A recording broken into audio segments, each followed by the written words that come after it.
And we're back again. Let's take on some bandits. Actually, first let's take a look at the characters that we've unlocked so far. Kind of really quickly. We've got the Adept, who's got a number of ranged attacks. It's pretty good at inflicting status effects, maybe a bit squishy. Runs out of energy pretty frequently. Fireball is a kind of draining spell. We've got the Bard. Very little damage potential. Like, the only attack there is stab, and it's not particularly effective. But on the other hand, is kind of powerful in that he can remove status from a whole area and heal a whole area.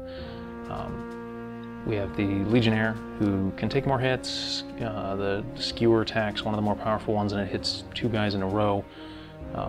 Shield Wall is a really good way to clear status effects. You might not realize it until you actually use it. And it gives everybody a defense boost as well, so it's actually 2 in 1, and that's really pretty good. Does run out of energy, needs to stop and meditate more often.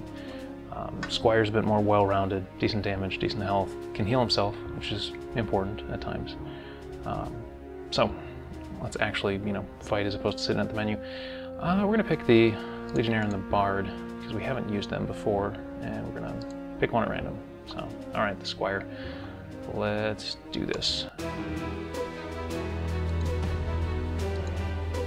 And clicking through here. So while we're beating these bandits up, I want to talk about the game's history. I started designing what would become this game about 4 years ago now, and it's pretty significantly different than that original design. It was going to be a much more technical, detailed game. If I was going to pitch that now, it would be something like a medieval XCOM with a focus on stealth and magic, more traditional leveling up. I gotta actually fight, don't I? Let's get pumped and hit him. That's a good strategy, right? Should be pretty easy. Anyway, when I was actually starting to develop and kind of do the artwork for this, when I was doing like initial artwork, I realized that that's not a game I wanted to play. If somebody pitched that other than me, sorry, I have to pause here. What am I going to have the Bard do? Let's see. I guess he can heal everybody. Don't have much else for him to do right now. Don't want to get him up too close to these guys. He's a little squishy, like I said.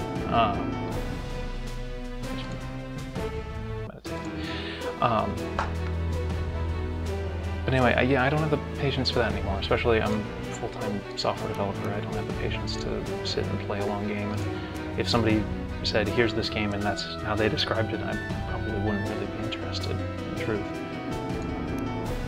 So I refocused on what I thought was the most interesting aspect, or what interested me the most about the genre in particular. And that's the teamwork and party composition.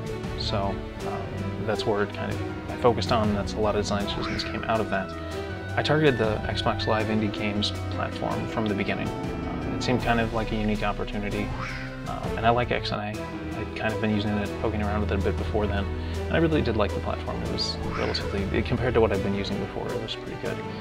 This guy's really beating up on me. This is not going to end well. Ugh. Oof. Barely. And the other cool thing about the Xbox Live Indie Games platform is really having it on the Xbox, at least at the time, was inherently cool. I mean, I can tell people, hey, go on Xbox and you can find the game I wrote. That just there's something cool about that. There was an emphasis on past tense. We'll get to Xbox Live Indie Games eventually. Anyway. So, when I first started making it, I designed about 50 characters for the game. There's all the ones that you have here, but there were a lot more that didn't make the cut, and that's because at a certain point, I was just getting bogged down. It was taking way too long to get anything done. Like I was just stalling on animation and artwork, and I sort of said, you know what, I need to cut this game in half. That's what I did, and I need to ship something. So I focused on shipping something, getting it out the door. That meant, unfortunately, cutting a lot of characters that I hadn't animated yet, which meant a lot of the more interesting ones were cut. A lot of the ones with interesting mechanics I just hadn't gotten to. I have some of their attacks already coded of what they do, but ouch, that hurts. I didn't have the animations for them, so yeah, we can take them out. So, and that also meant that we're stuck with kind of standard fantasy fare for a lot of these guys, which is unfortunate too. It's not quite the unique setting that it might have been. Oh, he's out of, no, it's not cool.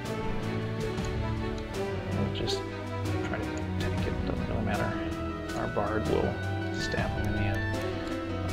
But cutting it in half meant I got it shipped, and you know, that's really the name of software development and game development, is I shipped it.